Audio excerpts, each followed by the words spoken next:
एक महत्त्वाची बातमी, उद्धव ठाकरे वर्धापन दिनाच्या मेळाव्यासाठी आता रवाना झालेले आहेत। उद्धव ठाकरे हे मेळाव्यासाठी रवाना झालेले आहेत। शिवसेनेचा 59वा वर्धापन दिन आज साजरा होतोय आणि दोन्ही शिवसेनेचे 2 मेळावे होतात। हे दृश्य आपण पाहतोय। उद्धव ठाकरे हे वर्धापन दिन मेळाव्यासाठी आता रवाना झालेले आहेत। शिवसेना ठाकरे गटाचा वर्धापन दिन सोहळा षण्मुखानंद हॉलमध्ये होतोय आणि त्यासाठीच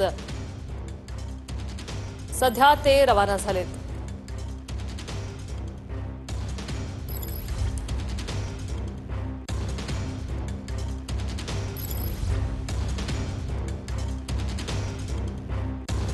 थोड्याच वेळात आज उद्धव ठाकरे नेमकं काय बोलणार याकडे सगळ्यांचं लक्ष लागलेलं आहे।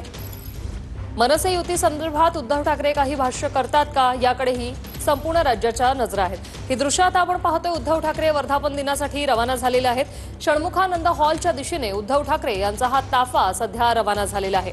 मातोश्री बाहेरची ही दृश्य आहेत। मातोश्रीवरून उद्धव ठाकरे हे वर्धापन दिनासाठी आता रवाना झालेले आहेत। दोन्ही गटाकडून आज जय्यत तयारी करण्यात आलेली आहे। शिवसेना ठाकरे गटाचा वर्धापन दिन सोहळा आज षण्मुखानंद हॉलमध्ये पार पडतोय आणि आजच्या 59व्या वर्धापन दिनाच्या निमित्ताने ठाकरे गटाकडून जोरदार बॅनरबाजीही करण्यात आली।